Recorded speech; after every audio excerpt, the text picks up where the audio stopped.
నమస్తే మిత్రులారా, నేను మీ శ్రీనివాస్ చౌహాన్ అడ్వకేట్.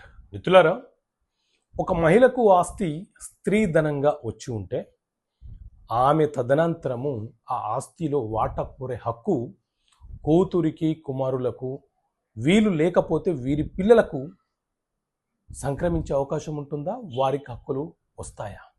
సో మిత్రులారా, మన దేశంలో హిందూ వారసత్వపు చట్టం 1956 అమలు ఉన్నది.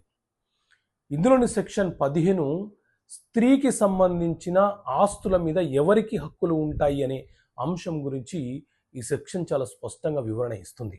అయితే ఒక మహిళకు ఆస్తి స్త్రీధన రూపంలో వచ్చి ఉంటే, అంటే ఆమెకు తల్లిదండ్రులు వివాహ సందర్భంలో గిఫ్ట్ డీడ్గా కానీ పసుపు కుంకుమ రూపంలో కానీ ఇచ్చి ఉంటే ఆ ఆస్తిని ఆమె యొక్క స్త్రీధనం ఆస్తిగా పిలుస్తారు.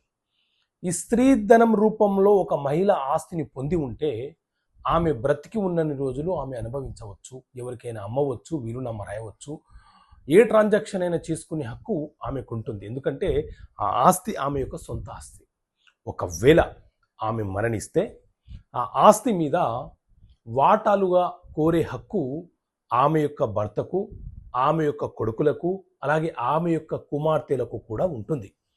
ఒకవేళ ఆమె యొక్క కుమారులు వివాహం జరిగిన తర్వాత మరణించినా, లేకపోతే కుమార్తెలు వివాహం జరిగిన తర్వాత మరణించినా, వారికి కనుక పిల్లలు ఉంటే, సంతానము ఉంటే, వారు కూడా వారి తల్లికి లేకపోతే వారి తండ్రికి ఎంత వాటా రావాలో అంత వాటా వరకు కోరే హక్కు వాళ్ళకు ఉంటుంది. ఇది చట్టం చాలా స్పష్టంగా చెప్తున్నటువంటి అంశము.